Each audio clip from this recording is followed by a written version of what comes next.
لالچ کی انتہا۔ میرا نام روبینہ ہے اور میں نے اپنے دیور کی شادی اپنی بہن سے کر کے اس کی ساری دولت اپنی مٹھی میں کرنے کا خواب دیکھا تھا، لیکن اس نے مجھے منہ کے بل گرا دیا۔ پھر وہ خود کراچی سے ایک ایسی حور جیسی لڑکی لے آیا کہ دیکھتے ہی میری آنکھیں جھل اٹھی۔ پہلا دھماکہ اس نے آتے ہی اپنی بیوی کے نام سونے کا سیٹ اور لاکھوں کی پراپرٹی لکھ دی اور مجھے اپنا بڑا کمرہ بھی خالی کروایا۔ دوسرا دھماکہ، میں نے اس حسین دیورانی کو زہر دینا شروع کر دیا، لیکن وہ چھپی چلاک تھی۔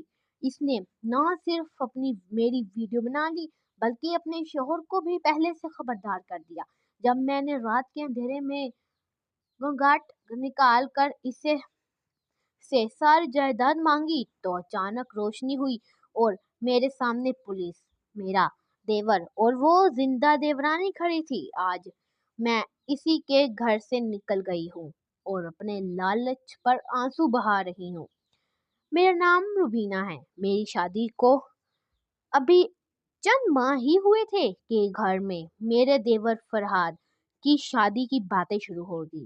فرحاد میرے شوہر عارف کا چھوٹا بھائی تھا، مگر قسمت کا دھنی اس کے پاس لاہور کے سب سے بڑے ٹیکسٹائل میجر تھے۔ بڑے بڑے بینک اس کے پاس قرضے لینے کو ترستے تھے۔ ہم اسی کی بنی ہوئی کوٹھی میں رہتے تھے، اس کی دی ہوئی روٹی کھاتے تھے۔ میرے شوہر عارف نے کبھی کچھ خاص کمایا نہیں تھا۔ فرحاد نے ہی اپنے بڑے بھائی پر ترس کھا کر اپنی فیکٹری میں نوکری دی تھی۔ میں نے سوچا کہ اب وقت آ گیا ہے کہ میں اس گھر میں اپنے پکڑ بناؤں۔ فرحاد ابھی تک کنوارا تھا، 25 سال کا جوان، خاص نہیں تھا مگر دولت اس کے چہرے پر رونق تھی۔ میں اپنی بادشاہی ہوگی ثنا، میری مرضی کی، چنانچہ میں نے رشتے کرانے والی خالہ جان کو بلایا اور کئی لڑکیوں کی تصویریں منگوائی۔ فرحاد کو سامنے بٹھایا اور ایک ایک تصویر اس کے آگے رکھی۔ اس نے ہر تصویر پر بس ایک نظر ڈالی اور پھر اٹھا کر میرے آگے پھینک دی۔ کہنے لگا، بھابی ایک بھی کام کی نہیں، کم از کم۔ میں نے دل میں جلتے ہوئے کہا، بیٹا خوبصورتی ہی سب کچھ نہیں ہوتی۔ بھابی میں حسن پر سمجھوتہ نہیں کرواؤں گا، مجھے ایک ایسی چاہیے جو دیکھنے میں آنکھوں کو ٹھنڈک دے، اگر تھوڑی سی بھی کمی ہوئی تو انکار ہے۔ میں نے اپنی بہن ثنا کا نام لیا تو اس نے منہ بناتے ہوئے کہا، وہ سانولی سی لڑکی۔ بھابی آپ نے کیسے سوچ لیا؟ مجھے سفید گورا رنگ چاہیے، لمبے بال، خوبصورت آنکھیں۔ آپ اپنی بہن کو سمجھائیں، اس کی شکل و صورت مجھے راس نہیں آئے گی۔ میرے دل میں آگ لگ گئی۔ ثنا بھی کوئی بڑی نہیں تھی، لمبے بال، دراز قد، بس رنگت سانولی۔ فرحاد نے اسے جواب دیا جیسے اس پر کوٹھے برسے ہوں۔ دن گزرتے گئے، میں نے سیکنڈ تصویریں فرحاد کو دکھائی، ہر بار وہ ناک بوچراتا، کہتا، نہیں یہ تو بس بہت عام سی ہیں، مجھے کوئی خاص چاہیے۔ چنانچہ فرحاد خود کوئی حسین نہ تھا مگر پیسے اس نے ایسے اتنا مغرور بنا دیا تھا کہ اسے لگتا تھا جیسی لڑکی چاہیے گا ملے گی۔ ایک دن وہ کاروبار کے سلسلے میں کراچی جانے لگا، بولا، بھابی 15 دن لگیں گے آپ گھر سنبھالنا۔ میں نے دل ہی دل میں خوشی منائی۔ 15 دن میری حکمرانی۔ جیسے ہی فرحاد کی لے آیا، میں نے اس کے کمرے میں جا کر ڈھیرے ڈال دیے۔ اس کا بستر نرم تھا لیکن ٹھنڈی ہوا چلاتا، الماری میں خشک موئے اور چیزوں سے بھری تھی۔ میں نے نوکروں سے ربط جمایا۔ اب تم میرا کہنا مانو گے؟ فراحت نے جانے سے پہلے انہیں تاکید کر دی تھی کہ بھابھی کی بات مانیں، اس لیے سب خاموش تھے۔ میں نے 15 دن عیش کیا، صبح دیر سے اٹھنا، نوکروں سے کھانا بنوانا، شام کو باغ میں چہل قدمی۔ مجھے لگا جیسے یہ گھر میرا ہے۔ میں دعا کرنے کی لگی کہ فراحت سال بھر کے لیے چلا جائے، مگر بدقسمتی سے وہ 15 دن بعد واپس آ گیا، لیکن جیسے اپنے ساتھ لایا تھا۔ دیکھ کر میرا دماغ چکرا گیا۔ فراحت کے ساتھ ایک لڑکی تھی جیسے وہ نے کبھی نہیں دیکھی تھی۔ اس کا نام ہانیہ تھا۔ اس کی آنکھیں گہری اور پرکشش تھی، پلکیں اتنی لمبی کہ جھانکتے ہی سایہ پڑ جاتا، بال گھنے اور سایہ رنگ گورا جیسے دودھ میں ملور بنایا۔ تو میں نے خود ڈھونڈ لی، کراچی سے لایا ہوں۔ میرے پاؤں تلے سے زمین نکل گئی۔ جو خواب میں دیکھ رہی تھی وہ چکنا چور ہو گئے۔ میں نے کسی طرح خود کو سنبھالا اور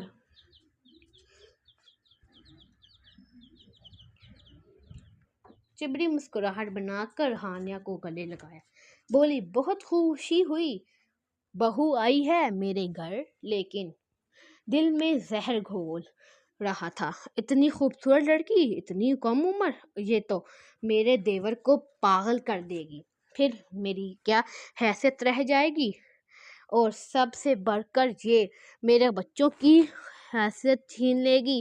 فراحت کی جائیداد کروڑوں میں تھی، اب یہ آئی ہے تو ساری دولت جس کے نام ہوگی۔ رات کو میں نے اپنے شوہر عارف سے کہا، دیکھ لینا، یہ لڑکی ہمیں گھر سے نکلا دے گی۔ عارف بے پرواہی سے بولا، تم ہمیشہ منفی سوچتی ہو۔ فراحت بہت اچھا ہے، ہمیں کبھی نہیں نکالے گا۔ تمہیں کیا پتا؟ اس نے آتے ہی اپنی بیوی کے نام ایک پلاٹ لکھوا دیا۔ میں نے اس کی بات سنی۔ عارف نے کہا، اس کی مرضی، اس کی دولت، ہمیں اس سے کیا؟ میں غصے سے بھڑک اٹھی، تم بے غیرت ہو، اپنے بچوں کا سوچو۔ لیکن عارف کوئی جواب نہ دیا اور الٹا سو گیا۔ میں ساری رات بے چین رہی۔ اگلے دنوں میں نے ہانیہ کو اپنے قریب کرنے کی کوشش کی۔ میں نے سوچا کہ اگر یہ بھولی بھالی ہے تو میں اسے اپنی مرضی کی گراہ بنا لوں گی۔ میں نے اس کے لیے ناشتہ تیار کیا، اس کی خدمت کی، تعریفیں کی، مگر ہانیہ میری توقع سے زیادہ ہوشیار نکلی۔ وہ تحسیہ بھی تھی، مگر اس کی آنکھیں میں ایک چمک تھی جو کچھ پھانٹ لیتی تھی۔ ایک دن اس نے کچن میں آ کر کہا، بھابھی آپ بہت مہربان ہیں، لیکن میں اپنے شوہر کے لیے خود کھانا بنانا چاہتی ہوں۔ میں نے کہا، تم نئی ہو، تم سے نہیں ہوگا، لیکن اس نے اپنی بات پر اعتراض کیا۔ جب اس نے پہلی بار کھانا بنایا تو فراحت نے چوتے ہی دادا دی، بہت لذیذ۔ میرے شوہر نے مجھے شادی پر ایک سونے کی چوڑی دی تھی، اور یہاں تو ایک پوری سیٹ بطور تحفہ مل رہی تھی۔ میں نے اپنے کمرے میں جا کر خوب روئی۔ عارف نے پوچھا، کیا ہوا؟ میں نے کہا، تمہارے بھائی نے ہانیہ کو سونے کا سیٹ دیا اور مجھے تم نے کبھی کچھ نہیں دیا۔ عارف نے کہا، تمہیں سونے کی کیا ضرورت، تم تو خود گھر میں ہی رہتی ہو۔ مجھے اس سے زیادہ بے وقوف کوئی نہیں لگتا تھا۔ پھر وہ دن آیا جب فرحت نے کہا، بھابھی آپ اپنا کمرہ خالی کر دیں، ہانیہ کو وہ کمرہ بہت پسند آیا، یہ پورے گھر میں سب سے بڑا ہے، آپ کے لیے دوسرے کمرے کا انتظام کر دیتا ہوں۔ میرے منہ سے کچھ نہ نکلا۔ گھر اس کا تھا، مال اس کا تھا، ہم تو مہمان تھے۔ میں نے کمرہ خالی کیا اور چھوٹے سے کمرے میں جا بسی۔ وہاں عارف سے لڑائی ہوئی، مگر اس نے کہا، بھائی کا گھر ہے، وہ جیسے کہے ویسے۔ چند ہی ہفتوں میں فراحت نے اعلان کیا کہ وہ اپنی آدھی جائیداد ہانیہ کے نام کر دے رہا ہے۔ اس نے کہا، وہ میری زندگی ہے، اس کے بغیر میرا کوئی وجود نہیں۔ میں نے دیکھا کہ ہانیہ کے لیے فراحت کا پیار بے انتہا تھا۔ ہر روز کوئی نہ کوئی تحفہ، ہر ہفتے کوئی نئی گاڑی اور ہر مہینے کوئی نئی پراپرٹی کے نام ہو رہی تھی۔ پھر فراحت نے بتایا کہ وہ ایک ماہ کے لیے بیرون ملک جا رہا ہے۔ جانا پڑے گا بھائی بھی، آپ ہانیہ کا دھیان رکھیے گا۔ میں نے کہا ضرور۔ اگر ہانیہ راستے سے ہٹ جائے تو پھر ساری دولت فراحت کے پاس رہے گی اور ہم اس کے سائے میں آرام سے رہ سکتے ہیں۔ پھر فراحت دوبارہ شادی کرے گا، اس بار شاید میری بہن ثنا کو منظور کر کے۔ فراحت کے جانے کے بعد ہانیہ کی طبیعت خراب رہنے لگی۔ میں اسے ڈاکٹر کے پاس لے گئی۔ ڈاکٹر نے بتایا مبارک ہو، آپ کی دیورانی حاملہ ہے۔ یہ سن کر میرے ہوش اڑ گئے۔ اگر فراحت کو پتہ چلا تو وہ خوشی سے پاگل ہو جائے گا اور ہانیہ کا اور زیادہ خیال رکھے گا۔ میں نے ہانیہ سے کہا یہ خبر اپنے شوہر کو مت بتانا ابھی، جب وہ واپس آئے تب بتانا، ورنہ وہ کام چھوڑ کر آ جائے گا۔ ہانیہ میری بات مان گئی۔ وہ بھولی بھالی تھی، مجھ پر بھروسہ کرتی تھی۔ میں نے رات کے وقت ہانیہ کو دودھ دینا شروع کیا۔ ہر رات میں دودھ میں تھوڑا تھوڑا زہر ملاتی۔ میں نے سوچا کہ حمل کی وجہ سے اس کی طبیعت پہلے ہی خراب ہے، زہر کا اثر قدرتی لگے گا۔ میں خود اسے دودھ پلاتی اور کہتی یہ تمہارے اور بچے کے لیے بہت فائدہ مند ہے، پی لو۔ ہانیہ پیتی رہی۔ کچھ دنوں بعد وہ کمزور ہونے لگی، اسے کے آتی بخار رہتا۔ میں نے ڈاکٹر کو نہ بلوایا بلکہ کہا یہ حمل کی علامت ہے، فکر نہ کرو۔ ایک دن ہانیہ بے ہوش ہو گئی۔ مجبوراً میں نے اسے ہسپتال پہنچایا۔ ڈاکٹر نے ٹیسٹ کیے تو پتہ چلا کہ اس کے جسم میں زہر پھیل چکا ہے۔ ڈاکٹر نے مجھے علیحدہ بلا کر کہا آپ کی دیورانی کو کسی نے زہر دیا ہے، یہ جان لیوا ہے، ہمیں پولیس کو اطلاع کرنی ہوگی۔ میں گھبرا گئی۔ میں نے ڈاکٹر سے کہا نہیں، یہ غلطی ہوگی، وہ خود کچھ کھا پی لیتی ہوگی، ہم علاج کروائیں گے، پولیس کی ضرورت نہیں۔